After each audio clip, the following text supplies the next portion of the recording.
Onda Cero Madrid Norte. François Congosto.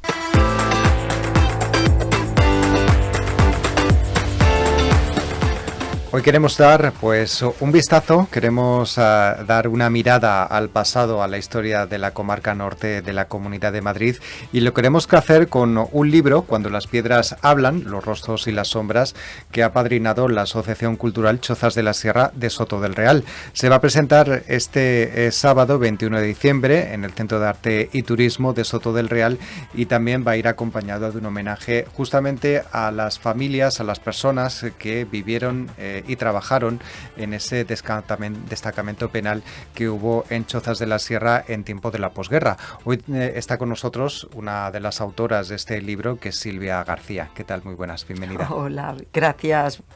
Bueno, muchas gracias por veniros por aquí un poquito antes de que sea esta presentación. Lo primero que me gustaría preguntarte es cómo surge la idea de hacer este ensayo que, por otro lado, pues los ciudadanos vamos a poder consultar, ¿no? Gracias a la investigación que habéis hecho vosotras. No sé en cuánto tiempo, si habrá sido una investigación de mucho tiempo. Bueno, te cuento cómo empezó. Esta idea nos ronda ya de hace años. Esto no es nada más ni nada menos que lleva 10 años en la mente de la asociación, porque ya en diciembre, curiosamente el mismo mes de 2010, ya en la Gaceta de Chozas, que de aquella era una revista que se publicaba en papel, cuando el papel todavía tenía su lugar y su espacio, pues ya se publicó por dos de las socias, Marian y Almudena, un reportaje sobre el destacamento. Ahí podemos decir que tenemos la semilla. Después ya, casi 8 o 9 años más tarde, Alberto Pascual realiza el documental Estos muros. Eso ya nos interpeló definitivamente, nos rondaba cada vez de forma más como hacerla nuestra, ¿no? Como más propia.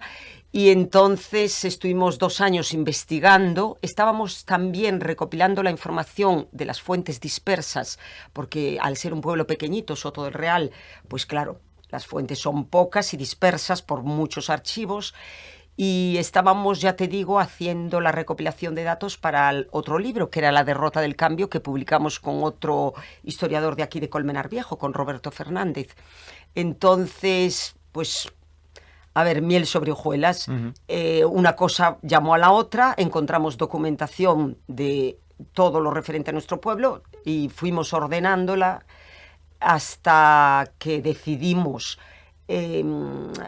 darle formato de libro, y para eso aunamos las voluntades y las investigaciones con otro historiador también de Colmenar Viejo, que es Fernando Colmenarejo, que ya había publicado hacía relativamente poco el último libro, Paisajes de posguerra, que es de lo más novedoso que hay en relación con los destacamentos penales que nos atañen a nosotros, que son los 11 destacamentos de los 70 kilómetros de vía férrea entre Chamartín y Ganganta de los Montes. Porque es importante recordar y sobre todo arrojar, pues en cierto modo, memoria, ¿no?, sobre lo que fueron estos centros de trabajo para presos políticos, sociales de aquella época de la historia de España. Pues mira, buena pregunta. Es muy importante porque mucha gente se plantea, son cosas del pasado, el pasado está.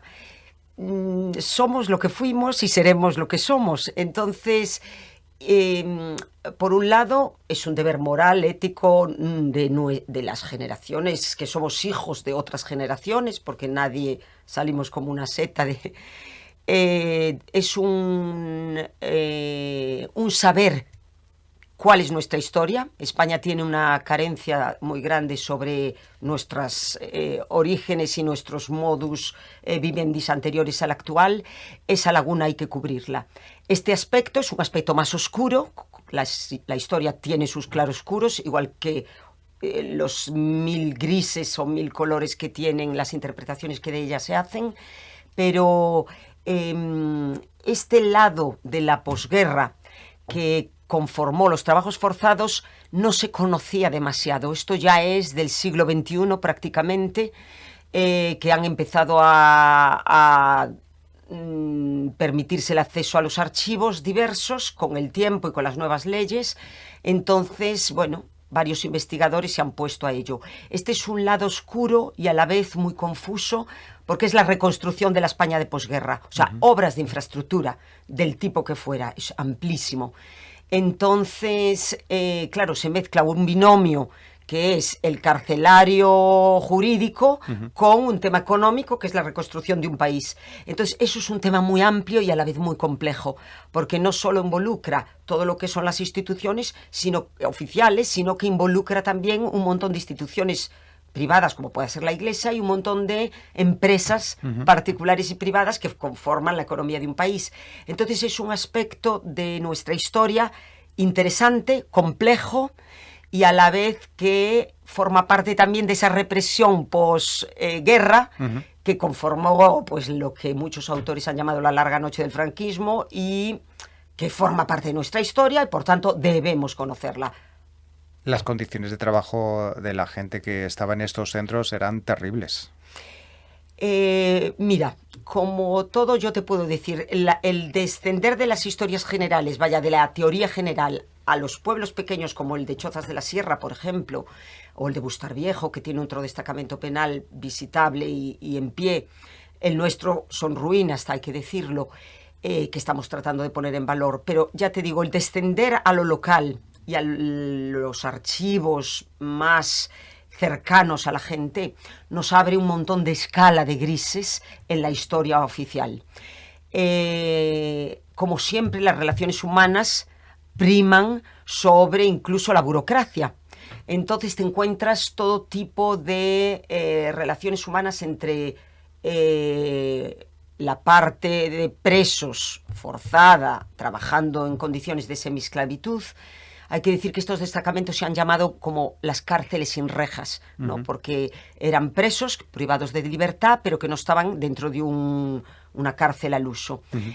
Pero ya te digo que las relaciones humanas entre el pueblo, los carceleros, por llamarles de esta forma más sencilla, las instituciones y las relaciones incluso entre, porque hay que reconocer que vivían y convivían obreros libres, capataces libres, gente de la empresa privada de las construcciones y presos, y además los funcionarios. Todo eso crea un modus vivendi que tiene una escala de grises muy grande, independientemente de que nunca debemos olvidar que ellos eran presos privados de libertad, que el régimen estructuró un corpus jurídico penitenciario para ellos especial que se basaba en un trabajo semiesclavo o esclavo, depende de cómo lo mires, para reconstruir España, para adoctrinarles, para castigarles, porque ellos habían sido los que habían destruido España según la mentalidad del régimen. Entonces hay un deber función del trabajo que el régimen les aplica bastante despiadadamente. Pero en las relaciones humanas hay una escala de grises muy grande cuando desciendes a lo local. Eso hay que tenerlo también muy claro cuando hablamos de estos trabajos más minuciosos, ¿no? Como hemos escuchado, bueno, esa es una investigación, este libro es fruto de una investigación bastante amplia que aporta, por otro lado, de novedoso este ensayo para todos aquellos que quieran investigar o recordar esta parte de la historia de España. Mira, como para que un ensayo tenga sentido tiene que tener novedades, porque si no es repetir lo que ya está publicado y no tendría sentido. Hemos de decir, orgullosos que estamos, el trabajo, la recopilación de las fuentes dispersas ha sido muy importante y su lectura en detalle nos ha arrojado luces sobre cosas que no teníamos idea. Detalles, convivencias, vidas de diario. Además, creamos una red de nietos e hijos alrededor de el destacamento, que habían vivido sus padres, sus abuelos ahí, y ello nos llevó a una serie de entrevistas. Obtuvimos unos testimonios valiosísimos, de hecho hemos grabado para la posteridad, tenemos bastantes horas de grabación. En el homenaje que hacemos el sábado se van a poner algunos trocitos donde nos explican la intrahistoria. Con ello podemos saber cómo vivían en los chabolares las familias que estaban a la vera de, en nuestro caso, el puente de los 11 Ojos, porque no hemos dicho que se sitúa en el camino del Valle de Chozas de la Sierra, hoy llamada Soto del Real, para la construcción pues, del puente de los 11 Ojos. Allí había 22 chabolas, donde 20 de ellas eran usadas para las familias, para vivir de forma más o menos permanente, de forma más o menos itinerante, a medida que los presos iban evolucionando en su situación carcelaria. También hemos descubierto con grande dolor y con gran sentido de lo bueno y lo malo que hay dentro del ser humano, cómo se combina, que es el nacimiento de varios bebés. Tenemos localizados 6 y la comadrona la conocemos, o sea, eso nos ha abierto también una brecha que nos ha revuelto un poco el corazón y el estómago, porque, bueno, han nacido, de hecho, es un capítulo muy importante, tenemos sus registros civiles de nacimiento, como también la Iglesia participó en sus bautismos. Tenemos unas novedades también muy interesantes en relación con las evasiones. Los presos, uno de los primeros deberes de un preso es escaparse. Eso sucedió también, eso nos aportó una riqueza enorme, sus expedientes, sobre las relaciones entre carceleros y penados. Es un capítulo realmente interesante. Ahí vemos cómo su realidad supera completamente nuestra ficción, eso hay que decirlo. Parece que estamos ante una novela, no sé si de aventuras o una tragicomedia, o de suspense, mezclado también con un relato costumbrista. Eso llama mucho la atención. Y también nos llama mucho la atención la vida con el pueblo. El médico se llegó a pedir, por eso hablo de una gran escala de grises. Nuestro pueblo de 400 habitantes de aquella, en momentos no tenía médico, pedían el médico del destacamento.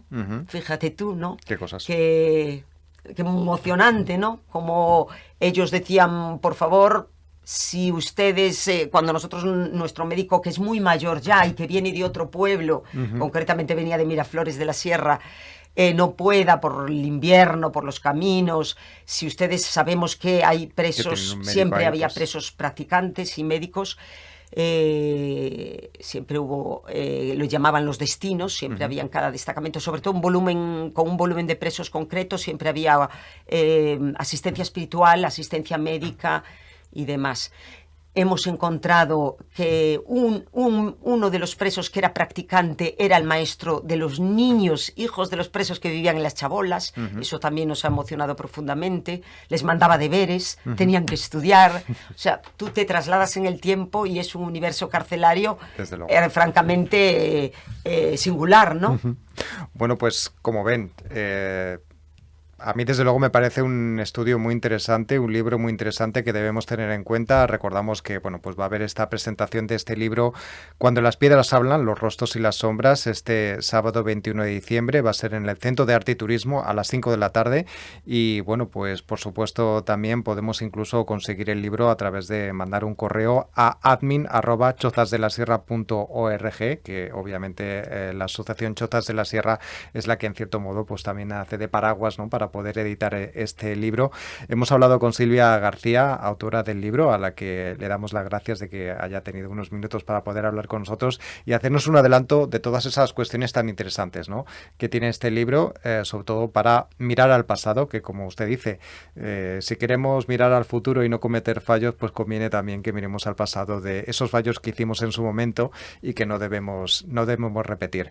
Por supuesto, también que sirva como homenaje, ¿no?, y sobre todo para recuperar la memoria de todas esas familias que lo pasaron tan mal, sus padres, sus abuelos, en ese destacamento penal en Chozas de la Sierra entonces. Sí, muchísimas gracias a vosotros. Hay que decir que llegamos tarde. Hay hijos que ya no están e hijos que están muy mayores, pero se lo debemos. Y después, lo que tú dices, los años convulsos no acabaron, hoy hay muchas tensiones y muchas intransigencias que hay que pulir, hay que reconocer lo que estamos viviendo momentos muy complejos a nivel internacional, donde podemos cometer los mismos errores. Y después hay un tema muy importante también, François, que es que le hacemos un homenaje a ellas. Siempre de ellos, los presos en masculino, tenemos mucha información, muchos consejos de guerra, muchas documentaciones aquí y allá. Sin embargo, ellas son las grandes invisibles. El prólogo lo ha hecho Alicia Berta Quintera Macua, que es una pionera en el mundo de los trabajos forzados, y ella tiene una frase muy bonita que dice eso de: hace tiempo que ellas se han convertido en agente fundamental de la historia, de una historia de solidaridad, vulnerabilidad y resistencia. Y eso también lo hemos querido reflejar, queda patente en el libro, y a ellas, las grandes olvidadas, que esto es un hecho ya incontestable, Claro, porque hay ellos que también recuperarlos ahí, sus familias. y entonces muchísimas gracias a Onda Cero por este espacio, por este tiempo, y os invitamos, por supuesto, el sábado. Un placer. Y a todos. Un placer haber hablado gracias. con vosotros, y también enhorabuena para todos los que han intervenido en este libro, en este homenaje a estos presos que estaban trabajando en el destacamento penal de Chozas de la Sierra, y por supuesto también a todas sus familias que también sufrieron lo suyo. Gracias, Silvia García, autora del libro. A vosotros.